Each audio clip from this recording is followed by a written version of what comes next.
인공지능 시장의 미래에 대해 아주 중요한 질문을 던지는 그런 움직임이 하나 포착됐습니다. 네.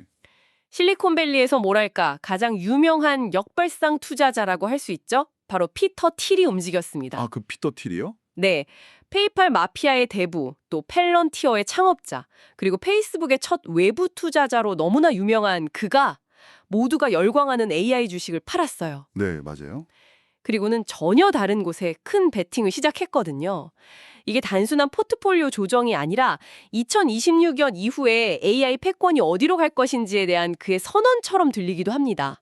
오늘 이 부분을 한번 아주 깊게 파고들어 보죠. 네, 정말 다른 사람도 아니고 피터 틸이니까 시장이 이렇게까지 반응하는 거죠. 그렇죠. 그는 단순히 유행을 따르는 게 아니라 이 기술 패러다임의 변곡점을 딱 읽어내서 시장의 흐름 자체를 만들어내는 그런 인물이잖아요. 맞아요. 선구안이 있는 사람이죠. 이번 분석의 핵심은 이겁니다.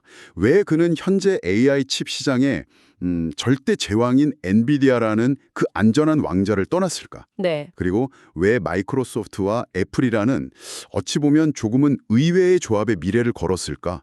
그의 논리는 뭐고 또 그 논리에 대한 시장의 아주 날카로운 반박은 뭔지 그 양쪽을 모두 들여다볼 필요가 있습니다. 좋습니다. 우선 피터 틸이 정확히 어떤 움직임을 보인 건지부터 짚어보죠. 네. 그의 헤지펀드가 작년 3분기에 보유하고 있던 엔비디아 주식을 전량 매도했다는 사실이 알려지면서 시장이 깜짝 놀랐죠. 맞아요. 이게 미국 증권거래위원회 SEC에 제출하는 13F 보고서를 통해서 공개된 내용인데요. 아, 그 보고서요? 네. 1억 달러 이상 운용하는 기관들은 분기별로 보유 주식 현황을 공개해야 하거든요. 네, 그렇죠. 이게 9월 30일자 기준 정보인데 여기서 더 놀라운 건 당시 그의 포트폴리오에 주식이 딱 3개뿐이었다는 점이에요. 정말요? 단 3개요? 네. 그만큼 한 종목 한 종목에 대한 확신이 엄청나게 강하고 그 집중도가 높다는 뜻이죠. 그런 그가 포트폴리오의 한 축을 그냥 완전히 드러낸 겁니다. 와, 정말 과감하네요. 웬만한 확신 없이는 진짜 하기 힘든 결정일 텐데요. 그렇죠. 엔비디아뿐만 아니라 테슬라 주식도 꽤 많이 팔았다고 들었어요. 네, 맞습니다. 그리고 그 돈으로 마이크로소프트와 애플 주식을 대거 사들인 거고요. 네. 물론 4분기 단기 성과만 보면 좀 엇갈리긴 했어요. 애플은 한 7% 올랐는데 마이크로소프트는 반대로 7% 하락했으니까요. 네, 그랬죠. 하지만 이 사람의 투자 스타일을 보면 이런 단기적인 등락은 전혀 신경 쓰지 않았을 것 같아요. 당연하죠. 훨씬 더 먼 미래, 그러니까 한 2026년 이후의 그림을 보고 움직인 거겠죠? 바로 그 점이 중요해요. 피터 틸의 투자를 무슨 분기별 성적으로 평가하는 건 아무 의미가 없죠. 그의 진정한 실력은 항상 기술의 거대한 흐름이 바뀌는 지점을 남들보다 한두 발짝 먼저 포착하는 데서 나왔으니까요. 그렇죠. 이번 결정 역시 지금 당장 돈을 버는 회사가 아니라 미래의 돈을 벌 구조를 만드는 회사에 대한 베팅이다. 이렇게 봐야 합니다. 그렇다면 그가 보는 그 미래의 구조라는 게 뭔지 정말 궁금해지는데요. 엔비디아에서 마이크로소프트와 애플로의 이동. 네. 이건 단순히 주식을 바꾼 게 아니라 AI 산업을 보는 프레임 자체가 바뀐 거라고 해석해도 될까요? 정확합니다. 이게 오늘 논의의 가장 핵심적인 부분입니다. 아, 한마디로 요약하면 AI 투자의 무게중심이 하드웨어에서 소프트웨어와 플랫폼으로 이동하고 있다는 신호탄으로 볼 수 있어요. 하드웨어에서 소프트웨어로? 네. 엔비디아는 AI 혁명을 가능하게 한 GPU, 즉 하드웨어를 만드는 회사죠. 흔히 골드러시에 비유하잖아요. 네, 많이들 그렇게 얘기하죠. 금을 캐려면 곡괭이와 삽, 청바지가 필요한데 엔비디아가 바로 그 곡괭이와 삽을 독점적으로 공급하는 회사인 셈이죠. 그렇죠. 지금 AI 개발한다고 하면 일단 엔비디아 칩부터 구하려고 다들 줄은 서는 상황이니까요. 맞아요. 반면에 마이크로소프트와 애플은 그 곡괭이와 삽을 이용해서 실제로 금을 캐거나 또는 사람들이 금을 더 쉽게 캘 수 있는 광산을 운영하는 회사들이에요. 아, 사용자가 AI를 직접 경험하고 활용하게 만드는 서비스, 애플리케이션, 그리고 플랫폼을 만드는 회사들이라는 거죠. 삽을 파는 회사에서 금을 캐는 회사로 투자의 초점을 옮겼다. 비유가 아주 명확하게 와닿네요. 네, 근데 그 비유를 들으니까 오히려 궁금하게 생기는데요. 골드러시가 이제 막 시작된 거 아닌가요?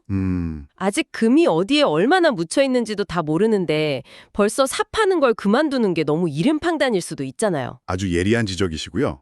바로 그게 피터 틸의 결정에 대한 가장 강력한 반론의 핵심입니다. 아, 그렇군요. 일단 피터 틸의 논리를 먼저 설명하자면 그는 AI 인프라, 즉 하드웨어 경쟁은 어느 정도 정점에 가까워졌다고 보는 것 같아요. 이제 거의 다 왔다고 보는 거군요. 네. 이제 충분한 삽이 공급됐으니 진짜 부가가치는 그 삽으로 누가 더 효율적으로 더 많은 금을 캐내느냐의 싸움에서 나올 거라는 거죠.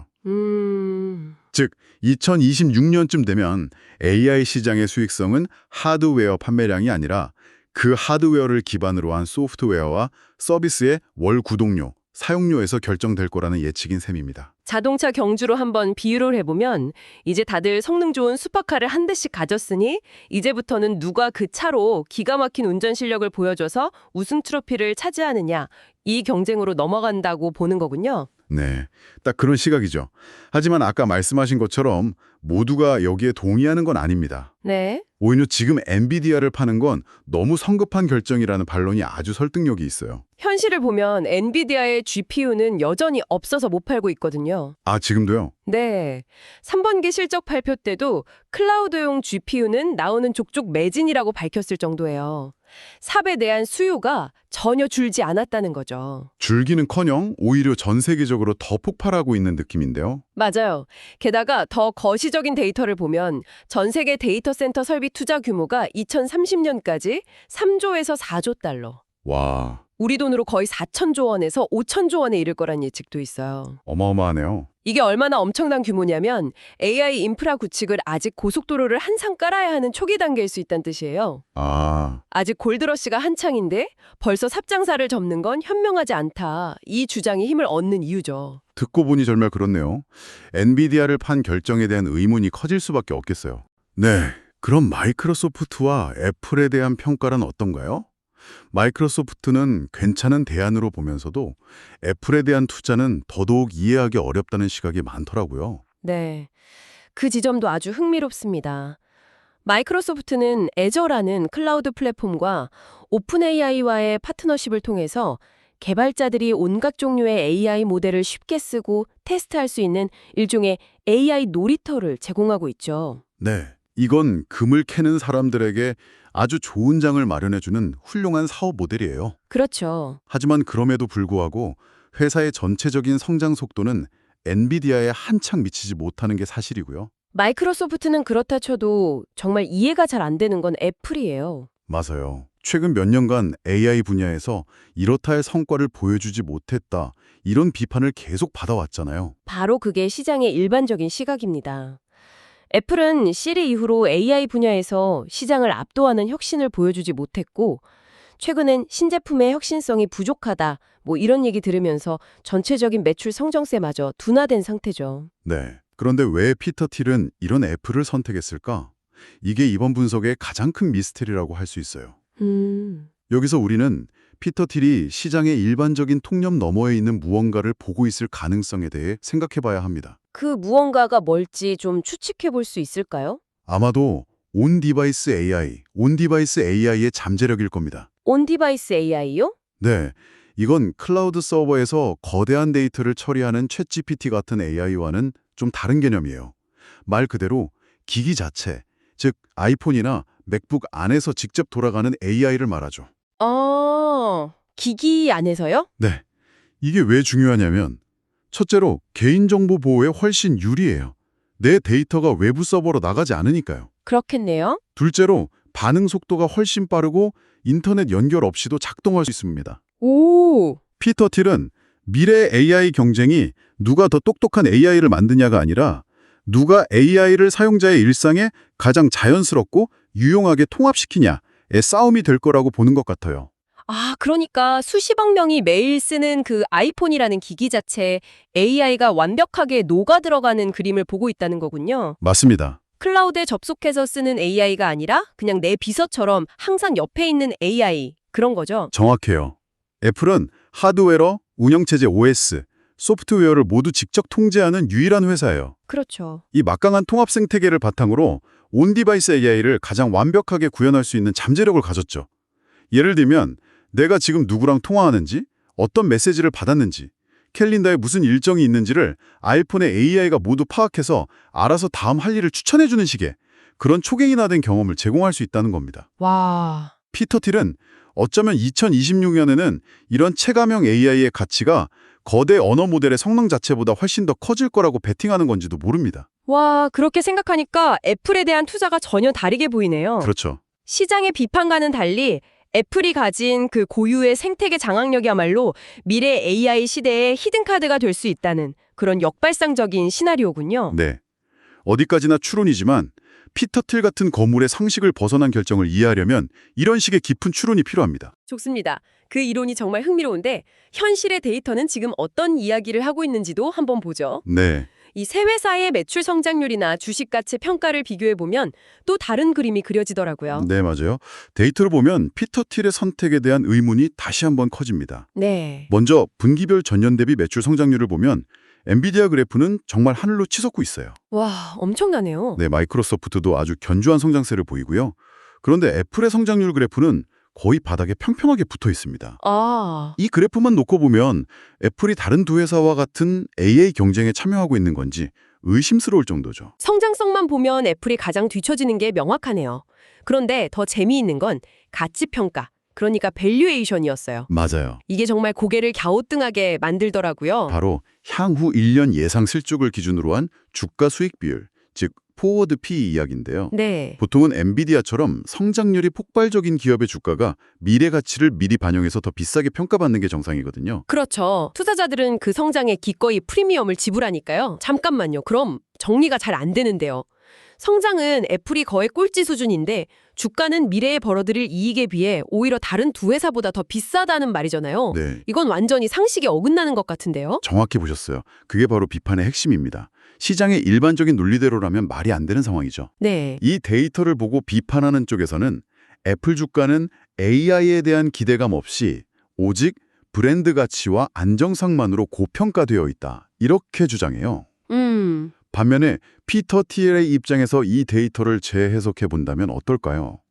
그는 이걸 압축된 스프링처럼 보고 있을 수도 있어요. 압축된 스프링이요? 네. 지금은 성장이 멈춘 것처럼 보이지만 만약 애플이 온디바이스 AI라는 카드를 성공적으로 터뜨리는 순간 이 높은 밸류에이션을 정당화하고도 남을 폭발적인 성장이 시작될 수 있다는 거죠. 아직 시장이 가격에 반영하지 않은 거대한 잠재력에 베팅하는 겁니다. 와, 똑같은 데이터를 놓고도 이렇게 해석이 갈리는군요. 그렇죠. 한쪽에서는 이유 없는 고평가라고 보고 다른 한쪽에서는 폭발 직전의 잠재력이라고 보는 거네요. 맞아요.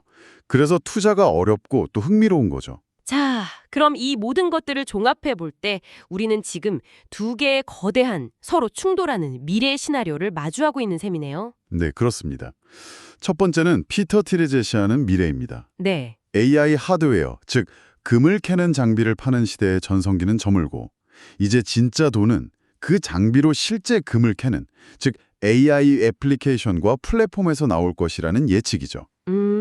이 시나리오의 최종 승자는 가장 많은 사용자에게 가장 편리하고 유용한 AI 경험을 제공하는 플랫폼 기업, 예를 들면 마이크로소프트나 애플이 될 겁니다. 그리고 두 번째 시나리오는 여전히 삽이 더 중요하다는 현재 시장의 주류 의견이겠군요. 그렇죠. 두 번째 시나리오는 AI 인프라 구축이라는 골드러시는 이제 시작일 뿐이라는 관점이에요. 이제 시작이다. 네, 아직 제대로 된 금광이 어디에 얼마나 있는지도 다 모르는 탐사 단계인데 벌써부터 금 세공 기술을 논하는 건 너무 이르다는 거죠.